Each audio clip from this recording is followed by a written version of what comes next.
Yep. Perfect. Good. Okay. So then let's call to order at 6:02 or 3, depending on which, or 5, depending on what clock we look at. Zayla, you can pick what time it is at your house. Okay. And then public comment period. Any public who have comments on things outside the agenda? Jim, do you have a comment? No? Okay. David, comment? No comment. Okay, great. Anyone have any additional items to add to the agenda? Okay, great. Can we review and approve the minutes from the September 14th meeting? Did anyone read those minutes? Yep. I did. You did? I'll make a motion to approve them. Okay, I hear a motion to approve. Is there a second? I'll second. Okay, I seconded. All those in favor? Aye. Okay, the minutes are approved. Correspondence. We didn't have any mail. I did get a few things from the Lewis Creek Association this month. About a few different events they're having. Maybe I'll make a note to myself to forward those to you. Just like general, they're doing a couple different events, I think, and things are. I'll forward that to you. I forgot to do that. Okay, cool. But that was all. Nothing official event. Just those I forgot to send you. Okay, cool. And then that leads us to old business. First is Conservation Commission membership. So we should be all set with the website now so that we can list all of the terms. And we have moved, now we have a vacant space. When Noelle left, there was, she got left on for some time, and so now that's been changed. So I have that space available, and I did put out something on Front Porch Forum a few days ago. So if you know anyone, let them know we have an official space, and honestly, we're all, because you never know when things are gonna come up, we're always very happy to have a surplus of people interested. So just always keep those, when you meet someone new, I'm always like, oh, do you live in town? Do you want to know about conservation? So if we all do that, we're sure to find some members, right? Comments on that? Questions, thoughts, continued discussion? No? Okay, great. Then number 2, updating wildlife maps. Do you want to discuss Sophie first, or do you want to do the update with David since David's here? Or are you here for both, David, I guess? Doesn't matter. David, why don't you tell us about what you're up to? Sure. Okay. So I am in the middle of Oh, working. can you remind us who you are? Sorry about that. I'm David Goldsmith. I'm a conservation biology super senior at Middlebury. It's my last semester. Middlebury College, and for my independent research, I'm going to be putting up camera traps, these guys, in Memorial Park in Bristol and in Sycamore Park. And it's mostly what you guys are interested in learning about those parks, but specifically, I'm planning on kind of crossings are that Sophie outlined in her tracking report. And then also discovering or looking into the habits and the diversity of what animals make up those parks. So the current plan is to put them up Wednesday of next week. I just got all 16 and everything for them. So those are pretty much ready to go. And the plan is basically to have a grid system set up throughout both parks, so we can kind of standardize what's going on, and then several cameras at the points where Sophie thought there would be the highest traffic, and then maybe some other spots in the perimeter where it seems like there are going to be some wildlife crossings based off of like tracks, I can tell based off of movement of plants in the area and stuff like that. And I'll be running those for approximately, I think, 7 weeks. I can provide updates as those come out. I should be going every week or so just to check up on the cameras and switch out the SD cards and stuff like that. How long did you say you're going to do it? I believe about 7 weeks, perhaps 6. Okay. And David and I walked Sycamore Park last week, was it? And then he just walked Memorial with Alex a couple days ago. Yeah. And thank you again for that, Carolyn. And Alex, if he's nearby. He's running late. He'll be here soon. Okay.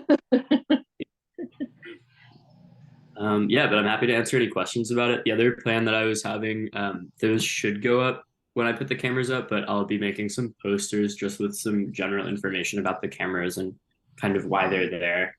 A little bit of community outreach with that, and try to get people interested in biology. Is that something that you'd want to put in the kiosk, or just something that you're gonna have on like a plastic sheet that you're gonna like tie to a tree or something? I would love to put it in the kiosk if that's okay. And then at Memorial Park, I think just by that entrance to the left of the sign, you could put one up. There's no kiosk there that I know of. No, there's no kiosk on Memorial. I don't know how you put things in the kiosk. Does anyone know? Is there a key? I don't think it's locked. No. Sycamore is no longer locked. You should be able to just slide it. Perfect. So I Do you can worry about, if you put signs near the cameras, attracting attention to the cameras and therefore theft? Yeah, great question. So along with the cameras, I also purchased some camera locks. Those pretty much go through the back of the camera and secure it to the tree, or I might have some on cinder blocks if there's no like good tree nearby. So perhaps someone takes the cinder blocks and the camera, but I'm hoping not. And then in terms of the signage, I was thinking of something similar, like would it cause people to go investigating potentially? But it's also pretty good data to have, like kind of who's in the park and when. And then specifically, like I'm interested in seeing how human interactions and presence influence animal presence. See if maybe they're avoiding, when humans are in the park. But yeah, I believe they'll be safe. It is definitely a concern, but More at Sycamore than Memorial, I imagine. yeah. Did you Also- tell us how many cameras you're putting up?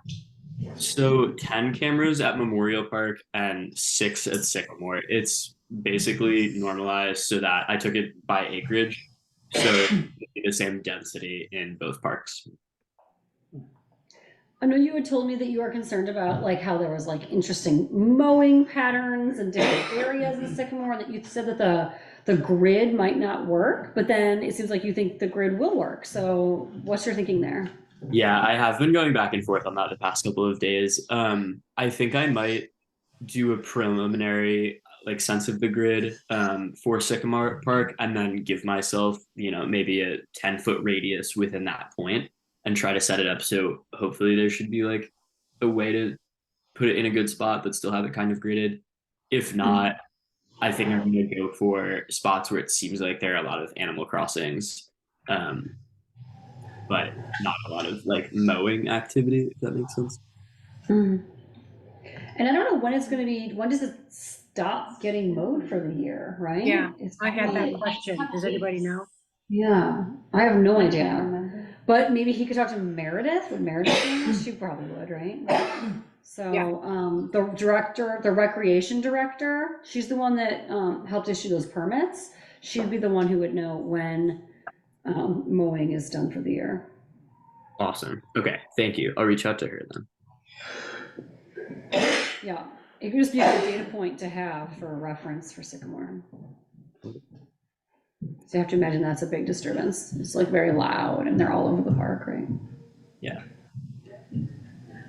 Cool, that sounds awesome. And then a segue maybe, but also like still tying to David. He got stuck in traffic and was late to our meeting. And in the meantime, I was looking at my phone in the parking lot, and that's when I saw Sophie's stuff come in. So I read it right there in the parking lot, and I was like, ah! So we like went out and we found one of the high priority spots is the bridge right there. So we first thing we got out of the car and we ran and we looked right at the bridge and we're like, oh, this is the spot, and thought about putting cameras up there. So is that going to be in addition to the 6 in the park? You'll put some up in that spot then, or what were you thinking for that? Yeah, I think so. I think within that specific park, there might be 4 cameras within the park and then 2 cameras somewhere on the perimeter. So underneath that bridge, there are 2 sides. I'm thinking I'll do cinder blocks and maybe get one on each side. The other alternative is to have one on one side that can kind of has access to the entirety of the area. And then maybe put another one up on top of the bridge in an area it looks like animals might be crossing. I think that's going to be a game time decision when I'm there next. Okay, cool. But if anyone has any, I'm happy to hear it. Yeah, I would worry about, and there is some graffiti under the bridge. There might be people that hang out there. I don't really know. If that's, just lock it to your cinder blocks and make it a pain to take, I guess. But I don't really know. Thoughts? Sounds good. Yeah. How time consuming is it to look at all of the footage? Okay. Good question. It's pretty time consuming. There are a couple apps that I need to look into that kind of help process it. I think there has to be something with AI that would help me read them all. So it's a question to look into. So I know this is out of the realm of this project, but maybe just to store. There are wildlife cameras obviously all over the world, and I follow one in Kenya, and they ask for citizens to watch the footage and record how many giraffes, how many elephants, how many zebras. And it's kind of fun because you're sitting here in your home in the snow and you're counting elephants in the screen. And whether that's really just PR to make us feel like we're invested, and in fact, someone else is doing all of that officially. But one thought would be to have other people look at it, because it'd be pretty cool for somebody who's never seen a bobcat or a bear or a beaver or a weasel cross the screen and have to figure out what it is. Yeah, I would, if anyone was interested in looking at the raw images and checking them out, I'm happy to share them. It would probably be a large file, but the hope is that so that it's not like one continuous video, it's triggered by motion detectors. And then I can switch within the settings if I want it to be a video, if I want it to be photos taken seconds apart, 3 seconds apart, anything like that. So ideally, if I do a good job and I don't put it in front of waving graphs, which was a big when I was learning how to do this, it will only take photos of or anything that crosses in the area. Alexa told me that getting waving grass is a good learning process because then you don't put it by grass again. Yeah, I did learn. I'd definitely be interested in helping you look through all the footage. Fantastic. Thanks so much, Alan. I'll shoot you an email after this. Okay. Do these cameras have a flash on them? In other words, will it detect or record things at nighttime? Yeah, so it has some like a night mode. It's not really a flash that shines a light.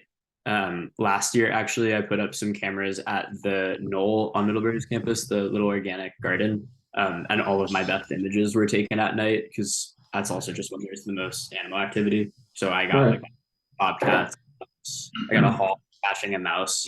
So yeah. Yeah, I would expect most of your sightings of those kind of things would be in the evenings. Oh yeah, David, I was at Sycamore with my class this week, and that spot I showed you is like where we go for the 140 class. And across the bank, we saw something. The students kept saying it's a river otter. I'm like, maybe. But it was really beautiful and sleek. I was like, is it a mink? I don't know. We only saw it for just a second. We got really excited about it though. And then everyone was like, oh, it was a this, it was a that. I'm like, wow, it was a unicorn, So like, I'm very excited, but we definitely saw it was running up along like the eroding bank across the river. It was pretty cool. Ooh, okay. And we just flushed it out by having, so many students there all talking at the same time. It was like, I'm out of here, But we still don't see animals with them because they're so loud. So it's kind of cool to see. I was thinking, if you're trying to get a large number of files to Helen, you might try putting something on like a Google Drive folder and then sharing it with her. I think that we have pretty huge Google Drive space, if that might be an option for you to shuttle some images to her. Perfect. That's a great idea. Something to explore. Yeah, I'll get to that. She also might have credentials to go onto OneDrive or something too, and just straight use Middlebury's resources since she has an EDU with them. Yeah, I imagine that's at least where they'll go first, if OneDrive will cooperate with me. Otherwise, there's a chance I get a hard drive to store them off to, and then I could make a copy and transfer it onto something else and drop it off when I'm in Bristol next. Okay, so what about Sophie's stuff? I sent that around. What do you Yeah. think? It was interesting. It's impressive. Yeah. It's great what she sent to you. David, what did you think about it? Do you think it's useful for you, for the lab? What are your thoughts? I think some of it is a lot of the highlighted areas look to me like roads, which I would be curious, like how could we minimize like roadkill basically by like investigating those spots. And really, I think it's a good base to use the camera traps and kind of get more of a confirmation on those Animal Crossings. I'd also really be curious to see like if Middlebury students want to do it in the spring when there's still snow on the ground to do some further tracking in those spots and see if there's year to year. But yeah, I'm definitely like looking at her maps and trying to place my cameras based off of those. Good. And yeah, I think that'll be really useful for you and then also for those students in the spring seminar. You had mentioned as well that you were thinking of tracking with Alex. Is that right? Yeah, briefly. I think if there's snow in December, then I'd be interested in doing it. I just don't know if, I mean, who knows with Vermont weather, what's going to happen in December. I think January I won't be doing the project, but I mean, it sounds fun and he was really sweet. So I might just go out there for fun with him and I'll type up something anyway. But I won't be doing the research in a official capacity. Sure. Well, he'll be busy the first snowfall, I believe. Is that right, Zaylee? That's for prime hunting. So. Yeah, like You've gone snowfalls out in with November are out. when I went out with Sophie for half the day, Yeah. her data collection is road based. I mean, she was driving around, noting what seemed to be a rich place, and if it looked promising, she'd get out of the car and wander, up a stream or through a field, but not very far. So I think the way she surveyed is going to be reflected in the maps that we see. But in a way, I feel as though, maybe I should go back and read our mission. I think signage on roads might be a viable outcome of this, that we know these are areas that have wildlife. Let's put up some signs. Whether signs do any good or not, I think people could do some research to find that they do or don't. I don't really know, but it would at least raise awareness. I feel like I listened to an NPR thing on whether or not road signs work, and what the conclusion was. So that's unhelpful. Yeah, I don't remember either. I mean, the standard joke is that the animals don't read the signs, so it doesn't really matter. But that's funny. I heard something like that too. It might have been even Brave Little State. Yeah. How do they decide where to put road signs, wildlife signs?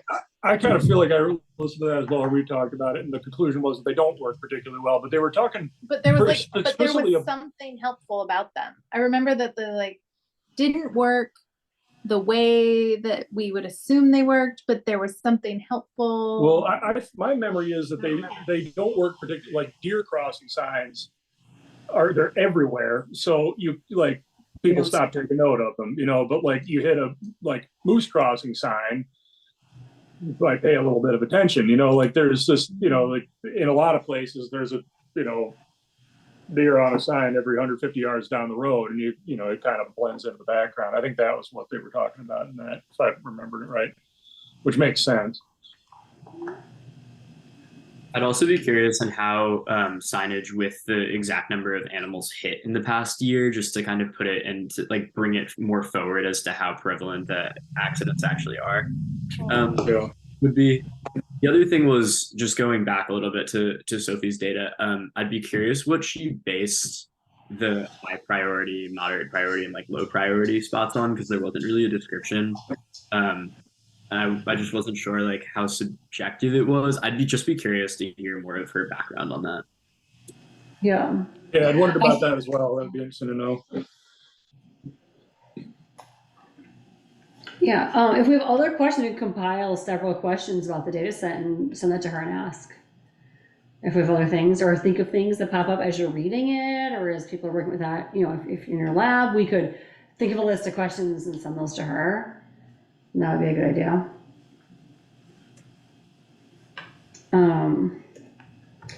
Anything else about Sophie's data, wildlife corridor? Alex, I know that we missed you a little bit. If there was anything you wanted to ask David about or anything, we talked about how you went out to Memorial together, and do you might go do some trekking or something at some point, maybe in December, Yeah, we January? were talking about that. That would be cool, and that could be that'd be an interesting, we might get some information that would be interesting to combine with the camera trap surveys. Worst case scenario was just fun. Yeah, and then David said we were talking about maps, and I said, well, we're gonna find a map, and we found something, and then in the end, it sounded like there was some orange flagging up around what you thought were the park boundaries. Is that right? Yeah, there is, and I'm not sure how accurate it is, but there is a vaguely along the property line there is some flagging tape. I don't know who put it there, and I don't actually know that it's been there forever. At least I don't actually remember running into it before. But I've only ever been on that corner of the park is like, a year ago. So I don't know, I could have just missed it or forgot about it. Sure. But I'd imagine it's the property owner. Yeah, I know Porter's been up there a bit. Randy Duran did a survey up there for us one time. I don't know who's up there. I can't, there is, I always want to look at the map because there's a Vermont Family Forest piece right there too. And I don't know if I kind of think their property doesn't extend onto that side of the road, but a lot of that is a no-go zone. So they may have flagged it off for that reason, but I think usually they have signs actually on the trees telling you why you're not supposed to go in. So I don't think that actually is what it is. Might just be the owner. Okay, well, I'm glad you found useful orange flagging, regardless. Okay, and then David is going to keep working, and then you'll pop in and tell us some of what you found in a month. Is that right? Absolutely, yeah. That'd be great. And then I'm also making a story map, web-based virtual field trip experience for my class about the stream work that I do with my courses.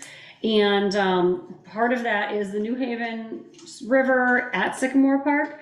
And so David is gonna hook us up with some of the best images we're gonna stick on that website as well. So we'll have a home where students and community members can see some of his favorite images, and we can talk about the food chain and what lives in that area and stuff that we've documented, which will be kind of nice to have something visible that's out there. As well as I hope we can think of a way, once you have some of those, like you said, Helen, about people would be interested, like how can we make a poster for town hall meeting day with some great images, or I don't know what, but I think it'd be really cool to think of something we could do that people could see. So we'll keep thinking about that, I think. Cool. All right, great. Okay, we're done. Are we done there? Do we feel done there? I had a couple questions for David. So it used to be if you had in your car some sort of a CD player or so, if somebody wanted to try and take it, they could take it, but then they'd have to enter a code in order to get it to operate. So it discouraged people from even trying to steal those. Is that the case with these game cameras? Because I got to imagine they're expensive. I know my neighbor put some up on my property. One was taken a long time ago and he wasn't too happy about it. I was just trying to think of how to have a way that they're maybe more secure. Yeah, I can look into that with the SD cards. I haven't actually done that yet. I feel fairly confident about the locks. The one thing with them is that it locks through the back, so you can still open up the camera and like mess with the settings, even if it's locked to the tree, which is like kind of a design flaw. I don't really know who is in that planning process. But Yeah, I'll definitely look into that. I believe there should be. I know there's a little thing on the SD card that says lock, so I'll look into that. Thanks for the tip. And the other question was going to be about photo images versus sort of continuous video. And I know lights work with, the motion detectors, and John mentioned the, light and a lot of activity that's happening at night. So does that help with not having to scan, volumes of material to look for images of animal activity? Yeah, absolutely. If it were a continuous video, it would be quite difficult to look through everything. In the past, when I've done it like right, sometimes you'll get like random images if the maybe if the sun's in the way and the sun comes like right into view. But generally, like if you do it right, then from my experience, it's been that you will get animals. So The last question is, I think if we refer to this in the public, maybe there's a way that we describe it as, a tracking. Oh, Jono, We I don't lost think you there, John. Oh, how's it now? you're You're just back. very quiet. Maybe you could like just yell in your mic more. I'll just turn up the volume. Is that a little better?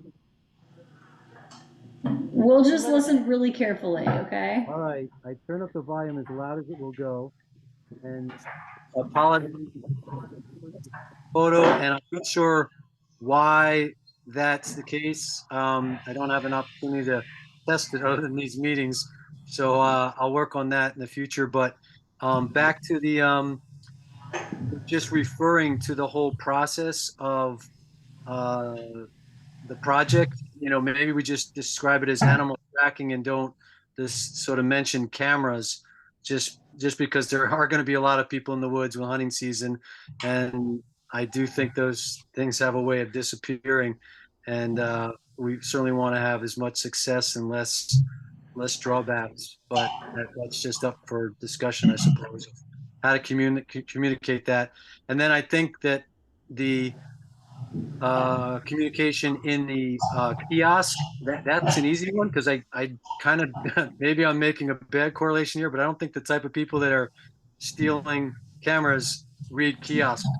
So maybe maybe that's the case, maybe not.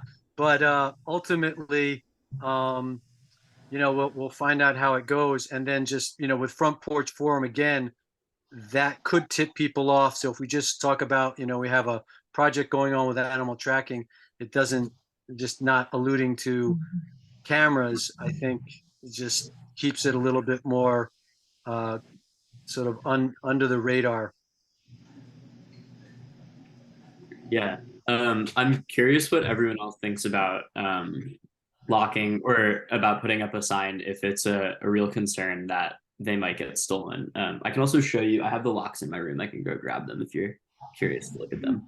But yeah, what do you guys think about putting signage up?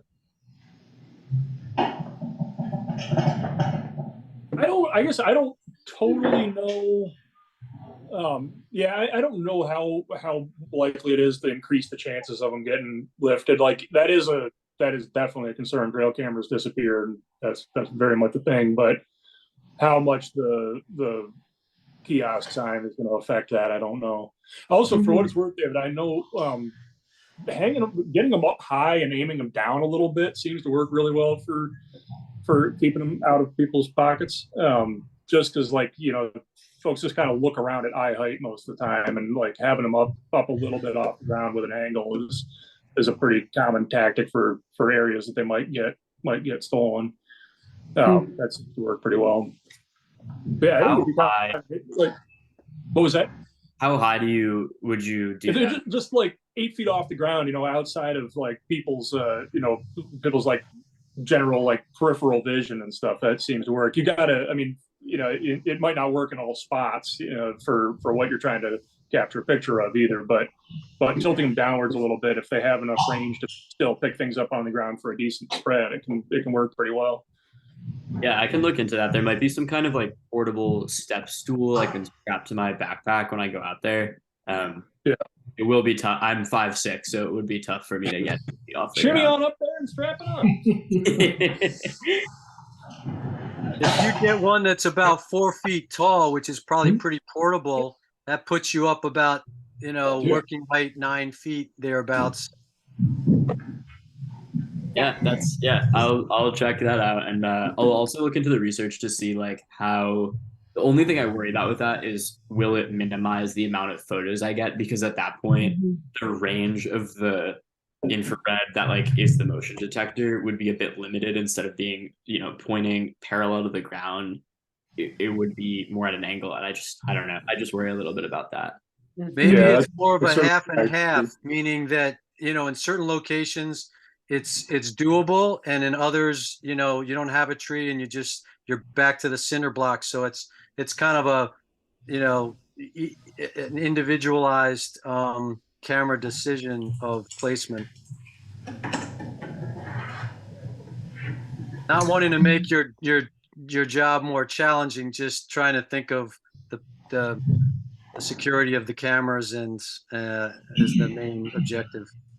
No, I think hear you'll you. actually you'll actually end up collecting data on what cameras remained and what cameras disappeared. And if all the cameras at chest height are gone, well, anyone who follows in your footsteps will have learned from that experience. Yeah, when you put the camera in, why not turn around and take like your cell phone photo and just say like camera 1, and you can see the placement. And then if it's not there the next time, it'll be like, that'll be data for future students coming out to go, okay, at Sycamore Park, we're losing cameras. Like, then we would know, right? Hopefully it's not a problem. Hopefully this is moot. We'll see. Agreed. It is also middle to raise money, but Yeah.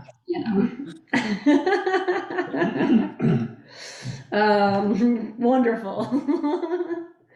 Okay, great. And then speaking of money, I still am waiting to hear about an invoice from Sovi. We were invoiced for this recently, and I'm not sure what the date on that will be. If it will fall with the date for that work last fiscal year when the work was completed, or if she'll be dating that for this year. I'm hopeful it'll be last year. We'll sort of have to see how that goes. There may be which year's budget it goes on may be a pain because we approved it for last year. Didn't you just ask the invoice be dated when she did the study? Yeah, I did ask her about that and she hasn't replied. So I just looked at my email again just to make sure. So she hasn't replied to that when I asked. So we'll, just so you know, that's on the horizon. I'm just trying to follow up with that. Okay, cool. So we've been talking about the parks. Wait, I think David has the there's lot something else? that he wants to Okay. show us. David. sorry. Yeah, I just You wanted got to it. bring it out. It's a fair. I mean, you could cut it, but it is a fairly thick wire, and each one is. The one thing though, the main flaw is that every lock, I have 16 locks, each of them has the same key, which feels, and you can order it on Amazon, each one for about $20. Oh. I just feel like now we're dealing with criminal masterminds. Isn't like most things are stolen because they're just convenient, right? I don't. Yeah, I bet like stealing cameras is often just like opportunists. They're walking past, they realize they're getting caught on it, and so they take it.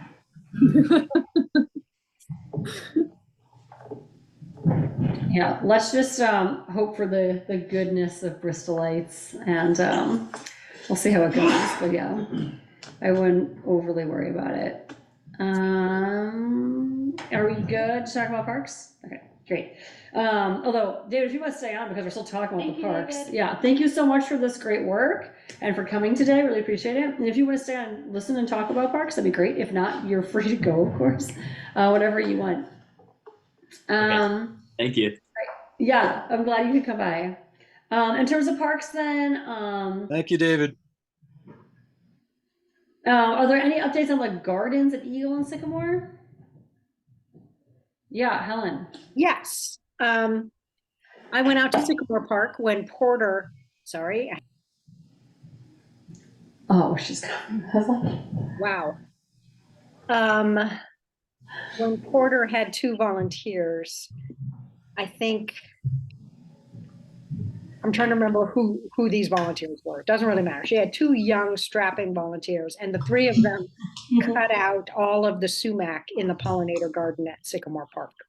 Oh, nice. I mean, in the past, we've just cut them sort of at ground level or a foot above, and they just sprout right back. So they went out with shovels and pickaxes and Cool. dug them out.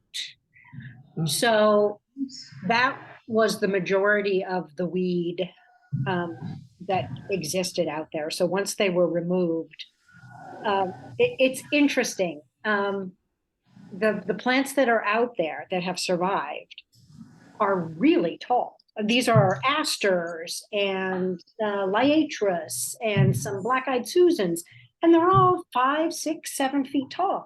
So I think when most people think of a pollinator garden, they think of this little knee-high thing that you wander through and look at the pollinators. This is kind of feral. It's a feral pollinator garden. Not that there's anything wrong with it, but I think these plants were shaded or are shaded, and they have to grow tall they're competing for sunlight. Whether removing the sumac will help for next year, I don't know. But while we were out there, we looked at the fence, which is in pretty bad shape and looks very awful. And she wondered, do we even need it? Why is the fence there? And I thought a lot of it was to keep people out while the plants were very small. I'm not so worried about deer and other animals because they can just enter through the back that doesn't have any fencing. But it also marked where the garden is, and therefore anyone who's mowing knows not to mow it. So I am tempted to suggest that we remove the fence, but then we need to make sure that the landscaping people don't mow it.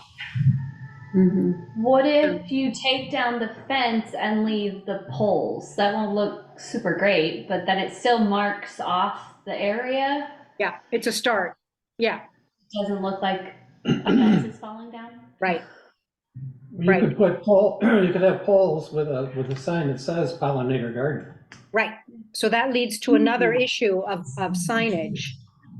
She had the volunteer that she hired two years ago, made a prototype pollinator garden sign, but never printed it up. I now have a copy of that, but I don't know what to do with it. Where do people get signs printed up? How will it be paid for? I think we only need one at the first corner that you come to. But I don't know the process of.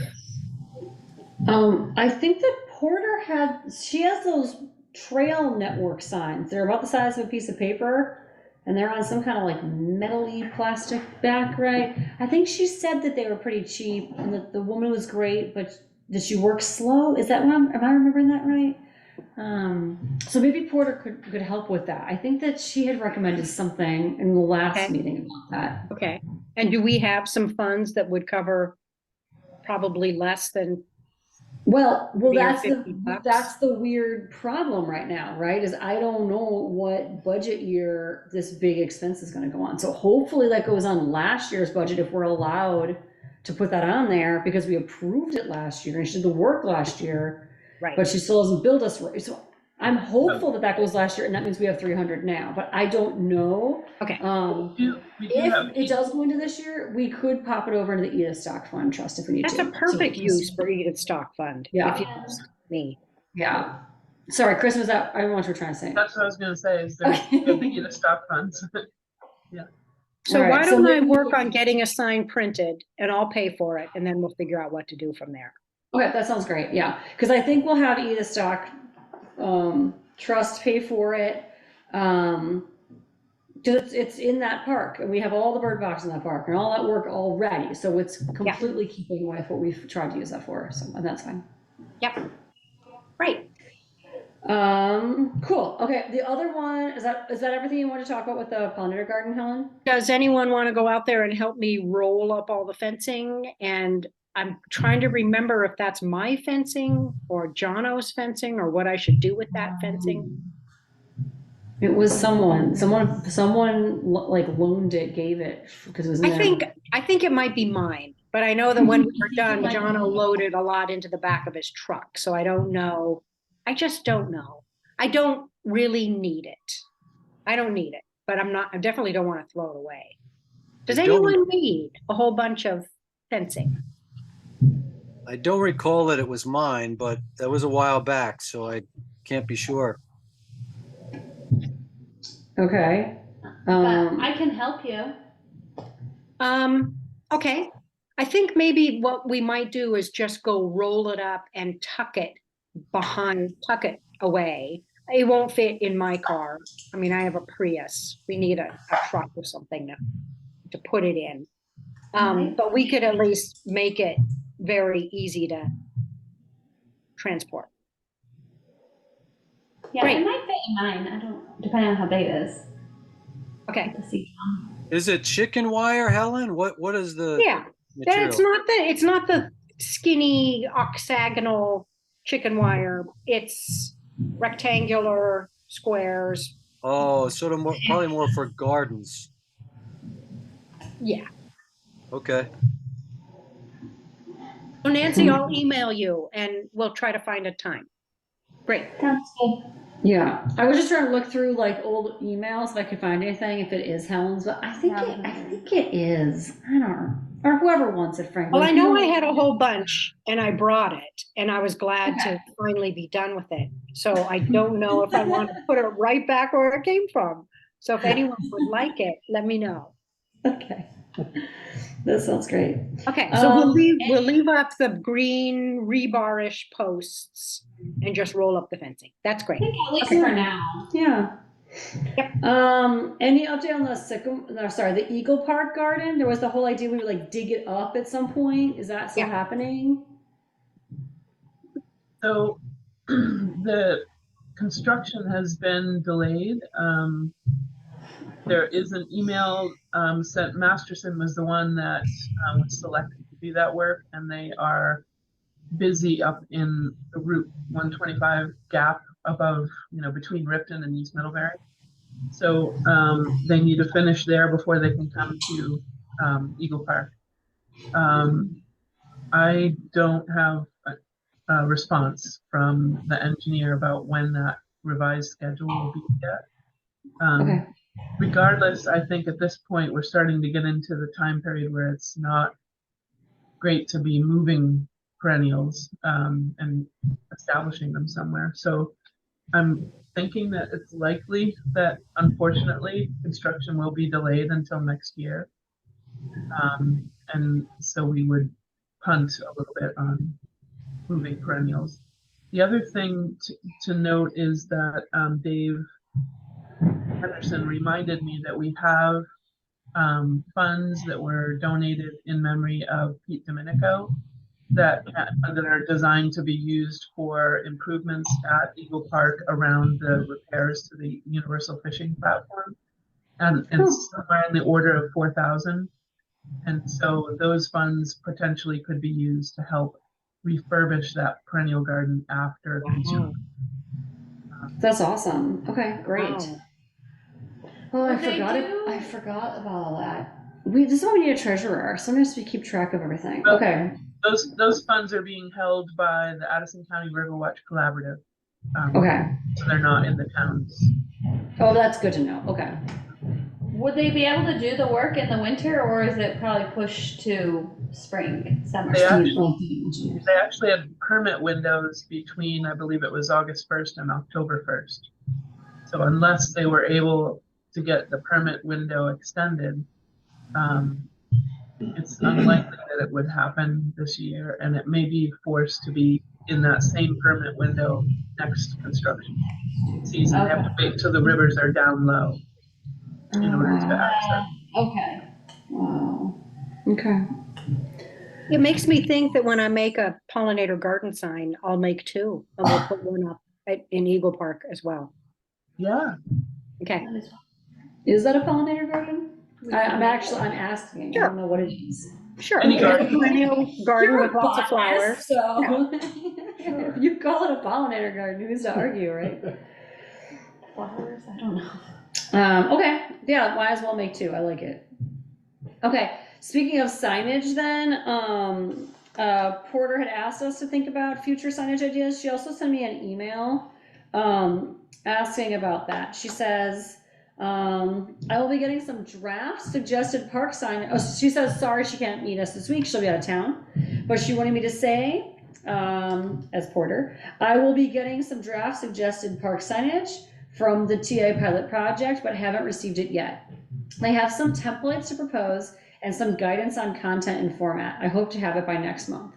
So we can think about ideas if we want, or we can table that until we can think about those signs next month. Your choice. Helen, does nodding mean table it, or does that mean you want to talk about it? Let's see what she comes up with. Okay. Okay. I will put a note that says we'll wait for November on that, tabled. Okay, the other thing, I'm going out of order, I'm sorry, is the continued discussion of the accessible town parks. We had told Porter that we would think about it and talk about it again.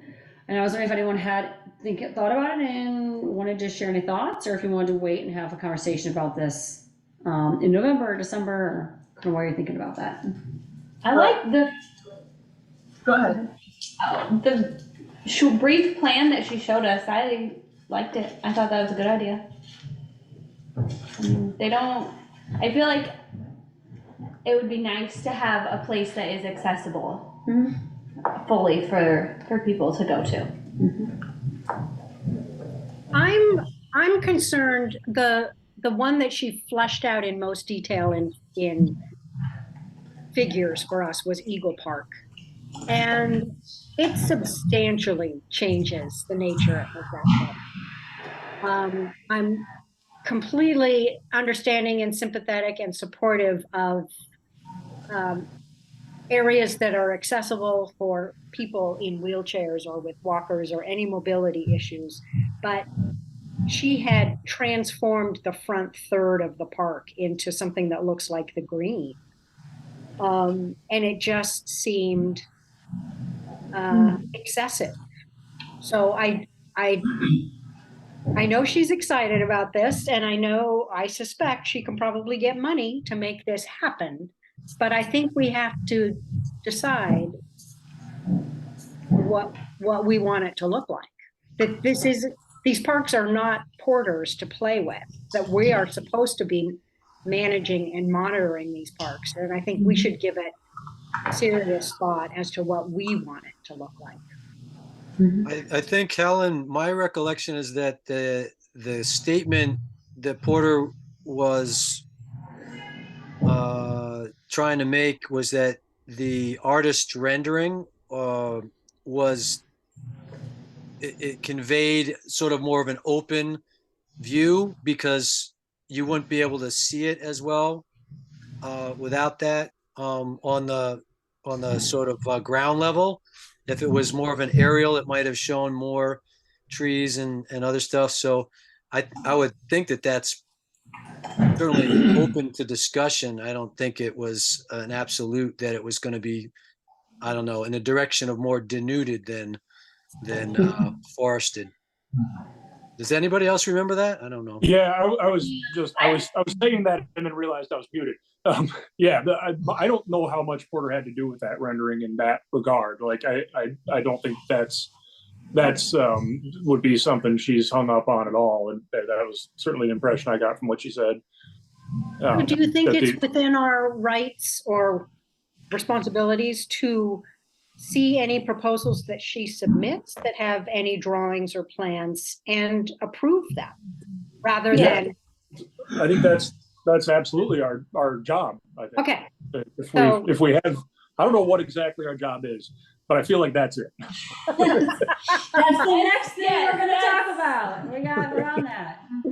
Yeah, I think we should absolutely be in on every step there, and that we should. I think my impulse is similar to yours, Helen. I'm very I'm totally on board with the mission, and I want to make sure we balance it with not de-wilding our parks any further than they have to be, and that we make sure that we're all cognizant of every step. And I think that's I think that's exactly what Porter will want too. I don't think we'll have any problem. We have a public comment, which is unusual. Do you wanna? One thing you guys have to remember is your original mission statement. Go by that. Don't let outside influences dictate what you should and shouldn't do. And above all, before you do anything, run it by the select board, because they're very in tune to our public parks. And I think they've had a few discussions the past few meetings concerning just that. So, well, everybody wants to have everything done right. You don't want to go overboard. Yeah. You know, let's be careful. As far as monies, you ought to check with Valerie, because sometimes if there's a small amount, they can finance it for you. If it's a small amount of money, Valerie has the authority to allow so much money to be spent. Cool, thank you. Do you want to hear that? Cool. Yes, Kristen, thank you. did you wanna? I was just gonna say that I did review our 3 management plans for Eagle Park, Sycamore, and Memorial, and I proposed some language in there, and it very much mirrors what's being said here, that we're in favor of accessibility, but it needs to be balanced with our mission to protect our sensitive or natural resources of these parks. And also in some cases it needs to be, it's constrained by deed restrictions that might be in place because these properties were bought out after floods. So I did change the language in the plans, and I can share that if that's. That'd be great. Yeah. We want to do that right now. Let's see. Or you could share it like with us for the next draft or something. That's fine too, if you want to bring it up. Personally, I think my concerns mirror that. I'm worried about the continued maintenance. Certainly, we've seen maintenance issues now at Eagle. We've seen maintenance issues at Memorial. I am very reticent to put anything. Frankly, we've had maintenance issues with the pollinator garden, right? So I worry about what is the future of these projects and how do we maintain them in perpetuity, and how do we do that in a modern framework where we see these river disturbances are not that infrequent that they may be human history, or we would imagine they are, right? You know, what control do we have for maintenance after disturbance, as well as regular, you know, scheduled maintenance? And I don't know that we have any maintenance plans really in place for any of the parks, and so I'm worried to put anything in. I was just walking past the kiosk at Sycamore on Tuesday, and I thought, oh man, that even the kiosk isn't really maintained. And Pete put those up, and what's our long-term plan for the kiosk? Like, how are we going to keep a kiosk going, right? So just anything, I worry about that. You know, how much these, you know, like Eagle, for example, how much would that be used anyway? You know, we have the river, and that's an attraction, but walking in the loop around the grassy part of Eagle, because you can't see the river from there because of knotweed, I don't know that that would be used that much for the amount of maintenance and effort it would take to maintain it when we know we can't maintain what we have already. And so I have a lot of concerns about that portion of the proposal, just as a personal thought. Kristen, did you have language you want to show us? Is that right? Yeah, I think it can be really quick here. I can make sure that you can try to share. It says host disabled. Yeah, I got. Yeah, well, it's, you know, it's the town. I didn't set it up. All right, there you go.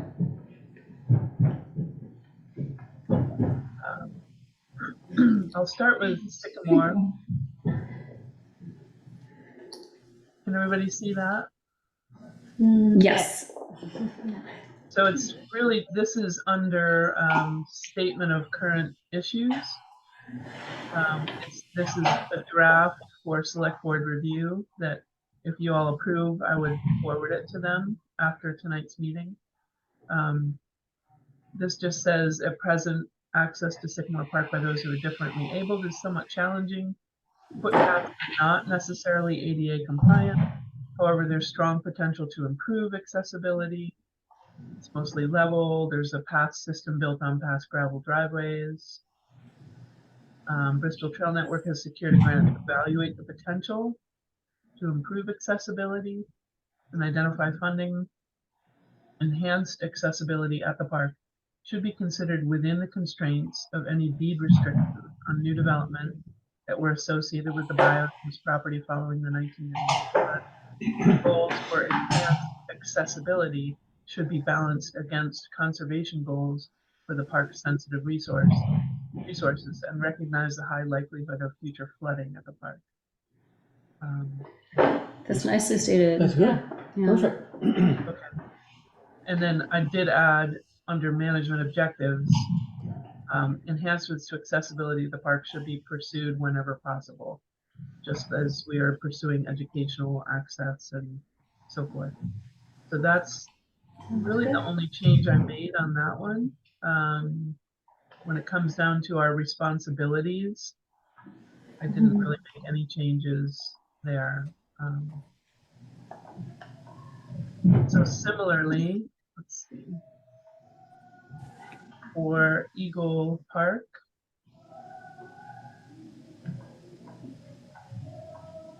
at present access is challenging due to the repairs pending, but also the greater park area beyond the UFP. Potential to improve access. And then the language is the same. Bristol Network has a grant, but it should be balanced within these constraints and against conservation goals.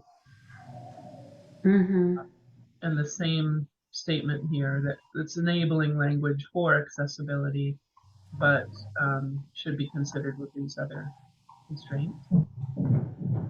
And finally, Memorial Park is a little bit different beast, and because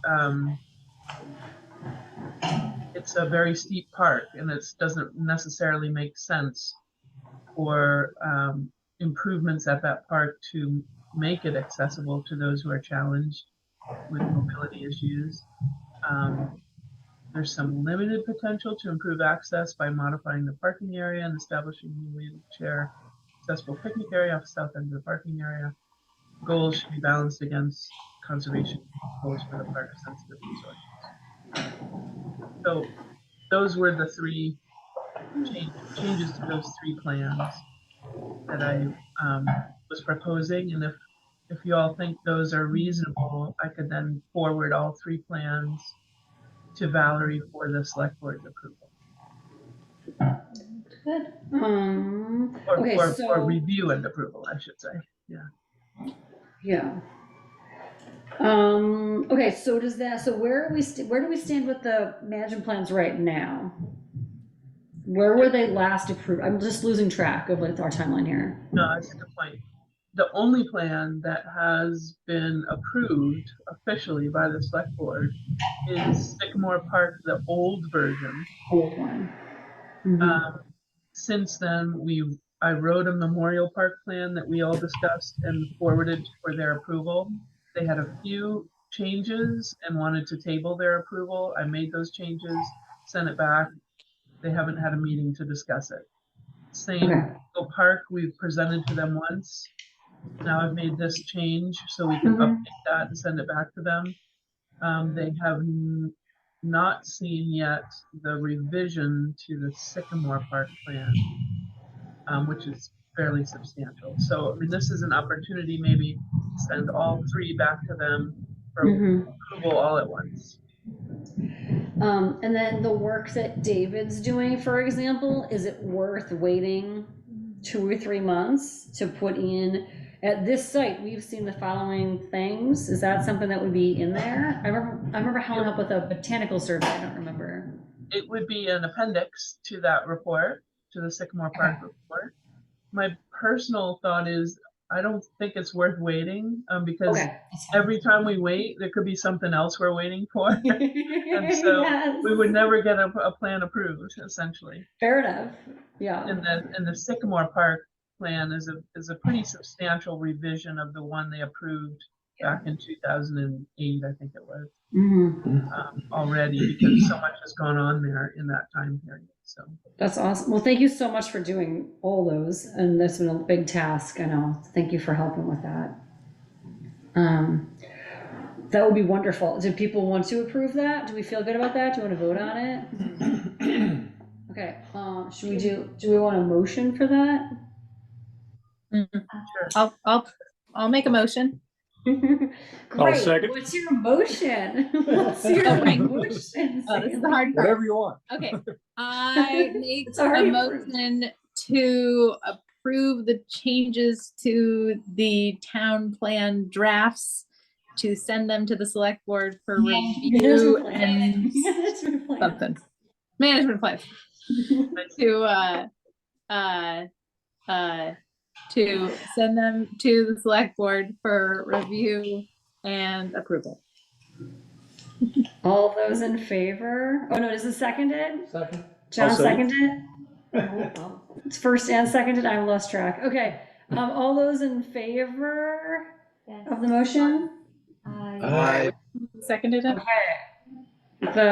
I think if John, wait, if you make the motion, then someone has to second the motion, or do we have to first the motion and second the motion? I think it's just okay. I think you firsted it and John seconded it. Yeah.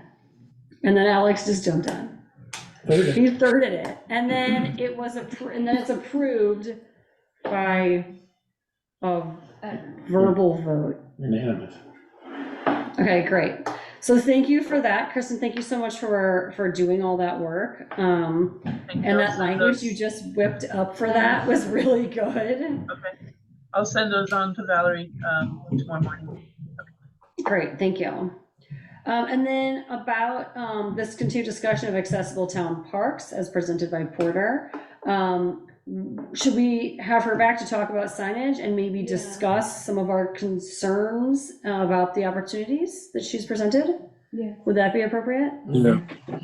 Did we, I can't remember, did we get into the idea of earmarking funds or securing funds for maintenance as being sort of a prerequisite for this kind of project last time? I can't remember if we talked about that or not, because it seems, if we didn't, it seems like something that we ought to bring up, the idea that we're totally into this, at least if I'm reading everybody right, we're into this on the idea that, but concerned about future maintenance, and that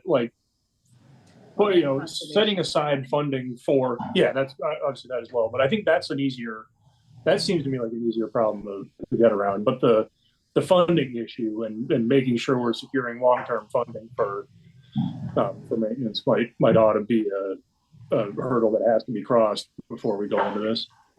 Right. I think also, as we just said about in the management plan, right, and balancing conservation goals with, how would that look? What would that be? I think we need to be careful with that too. That would, it just seems to me like I would imagine that Porter is as on board with that as we are, and that feels like something we can get around and find compromise on. Maybe just being optimistic, but I think that I just kind of feel that way. It's the money part that worries me. The money part for 20 years from now, that.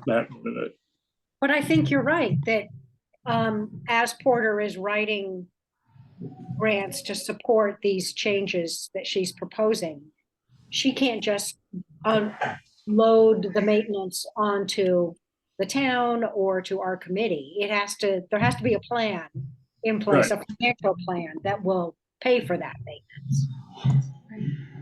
Right. And I think Typically with conservation type projects, there's, often what's called a stewardship fund. So that can be anything from a basic monitoring to make sure that certain things are going on with easements and so on, or something maybe more substantial. So maybe it's not necessarily stewardship that would be the title, but I think the point is well made that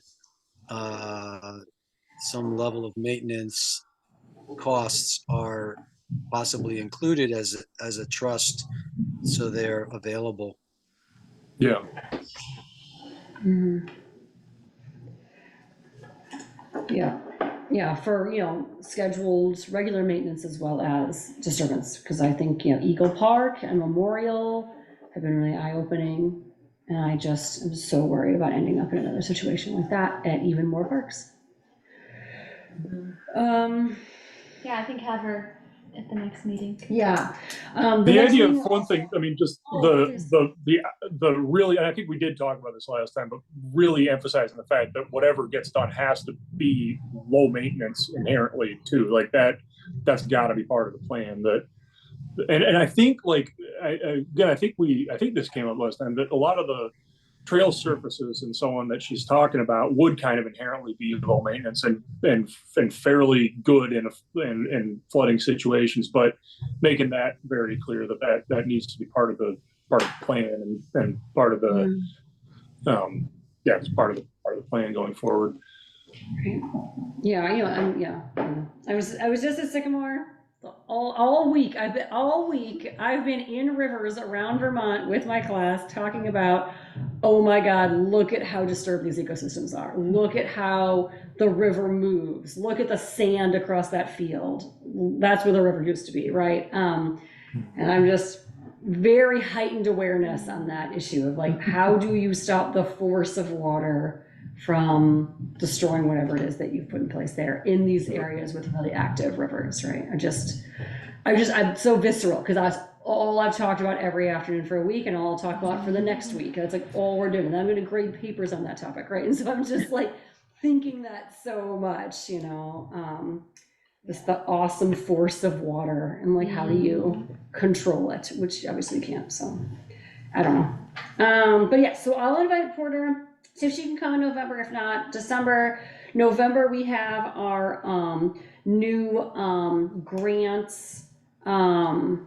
The new grant writer for the town is going to join us in November. So she picked that date to come see us. That was one of our lists of possible future topics, and so she's going to come in for that. So please, for next month, and it's a little bit of a tangent, but for next month, make sure you come in with any ideas or any questions for her, because that'll be our first big point of business, I think, is to talk to her. Okay, great. So if we're good on that topic, we can move to the town plan check-in. Is everyone okay with that? Mm-hmm. All right, great. So let's move on to the town plan check-in. So thinking about what are our goals, we skirted that issue a couple times now in this meeting already, which is great timing. If you're interested in what our commission is focused on, if you look at our webpage, you can see our purposes are listed there, as well as our bylaws, and that has lots of, the bylaws also have mention about purposes and goals of this commission, and so those are all, I think, really really important to look through. We also were charged in the town plan from 2020 with several different implementation items. And so I was wondering if people had a chance to look through those and think about where we stand on some of those things. There was also that sheet that Kevin Hansen has sent a few times that had like, right after it came out, or after the town plan came out, every quarter he would email me and say, how far have you done on all of these? But he hasn't sent that in quite some time. So I could look for one of those now and see if I can find one of those. If someone else wants to talk about the town plan while I look for that, that'd be fine. Or I can just look for it. I'm just gonna look for it then. If anyone has one, I don't know who we even emailed it all to.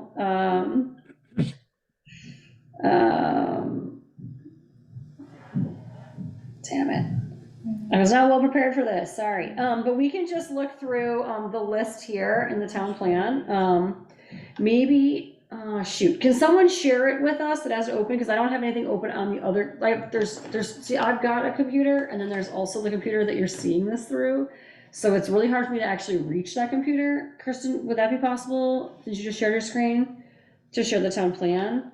Yeah, I just need to go back to the link real quick. Okay, great. Yeah, I found that if I just like find like Conservation Commission, that works pretty well. To sort of look through like where we mentioned basically.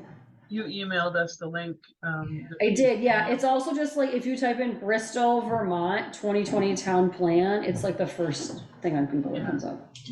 The link was in the also with the attachment for the agenda in that last email from Carolyn. Yeah. And then I think she references page 129. Yeah, that's So- where the table starts, yeah. Yeah. Although we're mentioned in the goals before that, starting on page 99. Under goals and policy, the first goal is to conserve natural features and resources that provide a significant benefit to the general public and rare, protected, threatened, and endangered species, significant natural communities, and existing wilderness areas. And that's the top of page 99. And it says that they plan to do that consulting with and supported by the efforts of the Bristol Conservation Commission. That's the first goal that's listed there.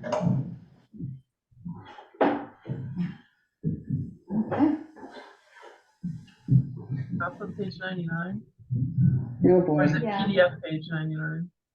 You know what? That's a great question. It's probably PDF page 9. No, it's actual page 9. Yeah. What the? Mine is 99. I know. Wait. That one says final draft 2020. Oh, yeah, that says final draft. Oh, boy. Oh, boy. Okay. Why don't I just, maybe I can see if I can get it on this one. Is there a, sorry, what section was it again? Maybe I can just go to there. Goals and policies. Oh, you know what? It's probably of a certain chapter, though. Yeah. What if could you just search for the word Conservation Commission? Yep.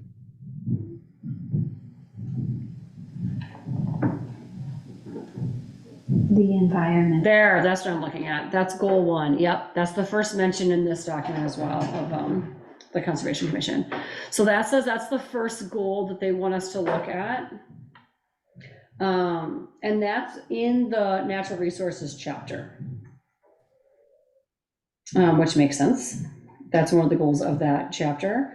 And these are all the goals of that chapter of how we're going to deal with these things. And we're specifically mentioned in that one, but all of these things are sort of something that Bristol strives to do and in the end of this chapter. We also are listed specifically as increasing education and community awareness.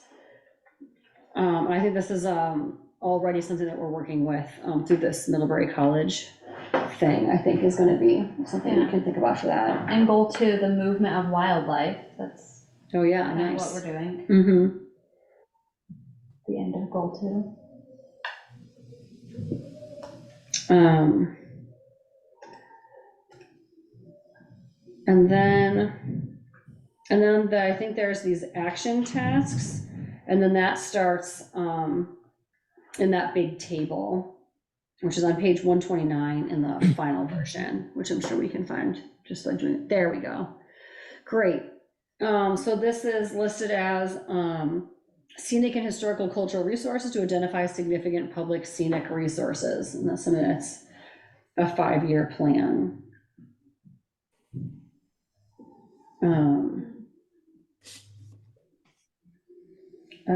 Anyone have any idea how we're going to do that one? So, Karen, this is a question that I've been meaning to ask that may go long, and it may be a bigger question than we have time for, but it plays into this because there is a property in Bristol that I don't think we should speak about specifically because it's not yet for sale, but that I've been communicating with the Nature Conservancy about. That in my mind, like it is a very significant property, both in that the public uses it a lot.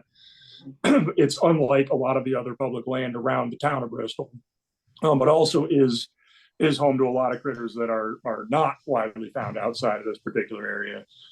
And I've been, I've just been exchanging emails with a fellow from the Nature Conservancy who's sort of the job is to have projects like that on his radar. And I wonder a little bit whether it would be more useful for me to be communicating with him as a member of the Bristol Conservation Commission, for instance, than just Alex, a guy. But obviously don't want to throw that out there if it's not like what people feel like our job is. But in some ways, reading that, that first task of ours, or our first, the first goal we just looked at, that very much is what we're tasked with. So how involved in that kind of thing do we want to be? It seems like in some ways it would be the best possible use of our time, but they're also, it's kind of in some ways outside of at least my purview, and I think a lot of our purview. So what are your guys' feelings about that? Well, we certainly have had a history of doing that. There have been a number of conservation projects that have come to the attention of one or more members of the board, and there's a delicate balance there. And I don't know if you have communicated with the current landowner. I think that's really important to do as well, rather than a group from the public discussing a person's property, and the public values that may be present on that personal property. But I think we should always have a dialogue with the landowner first and foremost. Certainly. But so there is a precedent for this conservation commission to have identified parcels for conservation, and then at some point when the landowner is willing, it can become a public discussion as a member of the conservation commission and be on the agenda of a conservation commission meeting. And then you start to contact agencies that have funding resources available for those conservation projects. But there's definitely a precedent there. Yeah. Kristen, is this the kind of thing that you would be willing to mentor Alex on, since it isn't something that he's familiar with but seems passionate about? Sure. I mean, and we've done this with properties that were conserved through Vermont Land Trust, but also Vermont River Conservancy and other entities. So yeah, I'd be happy to work with Alex or anyone who's interested. Yeah, I'll send you an email, Kristen. It'd be interesting to talk about this. Sure. Yeah. I sort of read this line, though, the significant public scenic resources. I kind of read it differently. Like, are there view sheds that we want to protect? Mm-hmm. Right. Well, can you tell us a little bit? I don't know if you were part of the Conservation Commission, but I think there was a push that I think it was like John Elder and others made with what's that, the gateway to town, right? Oh, the northern gateway to Bristol? Yeah, was that something the Conservation Commission was involved with a while ago? Is that right?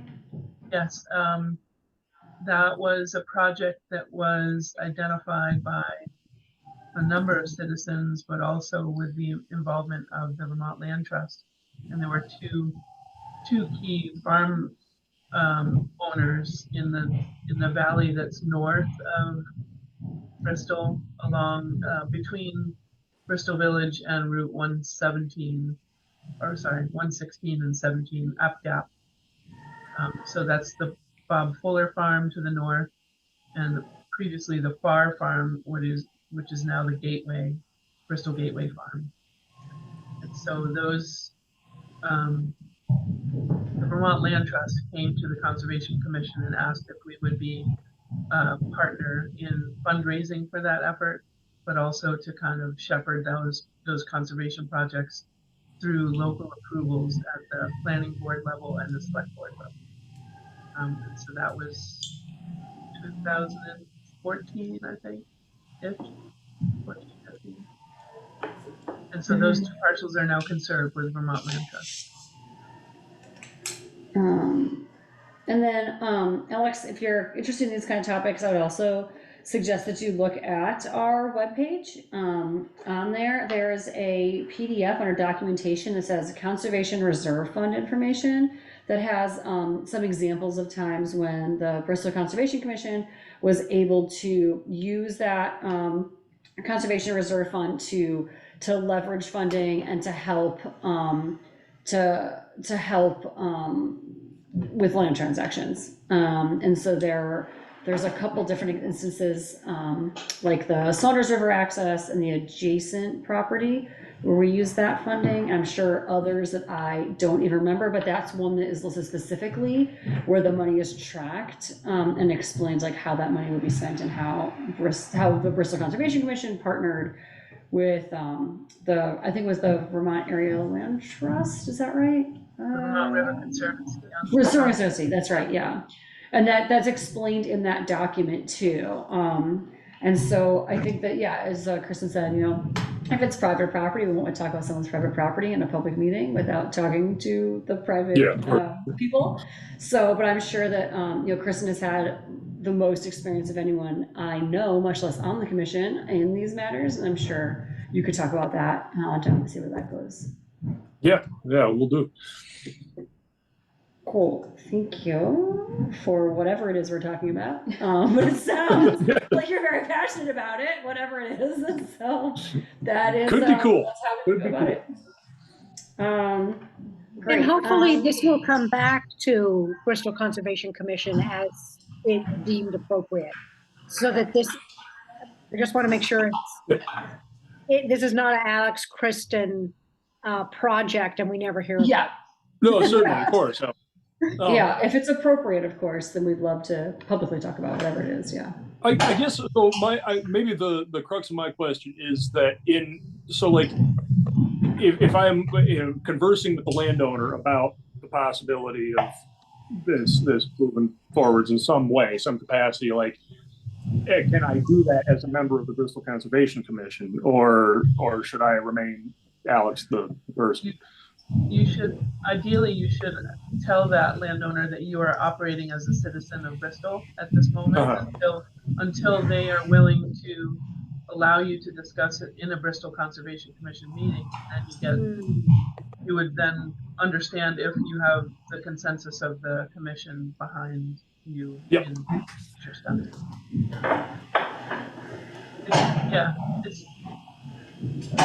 It's a delicate kind of a situation because you want to be respectful of everyone involved. And yeah, of course, right. I mean, clearly they will know that you are a member of the Conservation Commission, but you just make it clear that you haven't discussed it with the commission, so you don't know if you have the consensus of the commission behind you. Right. Certainly, though, if you have something that you think plays into these goals, that would be, all the more reason that we would support something that would support these goals for the town plan, that the town would support that. But I have no idea what we're talking about.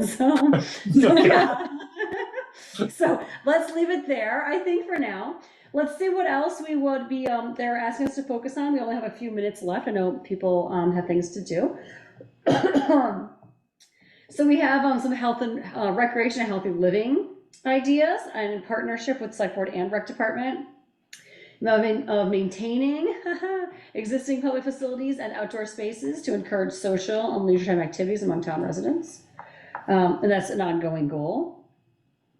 And then there's a whole bunch for the next time. Yeah, there we go, that next sheet. So you can see there's several of these now. I think almost every single item under natural resource and forest blocks lists the Conservation Commission, I'm pretty sure, as one of the things. So one of the things that now we can actually say, this is the 2020 town plan, and it is 2023, and after 3 years, by George, we've done it on time, 3 years, and all those plans have been sent to the Select Board for number 6. So I'm pretty excited that we actually did something that was listed on this list.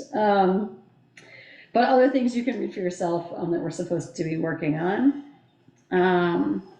In terms of minimizing invasive species, that's one of the things that Lewis Creek Association wants us to do. They want us to send them pictures and locations of knotweed.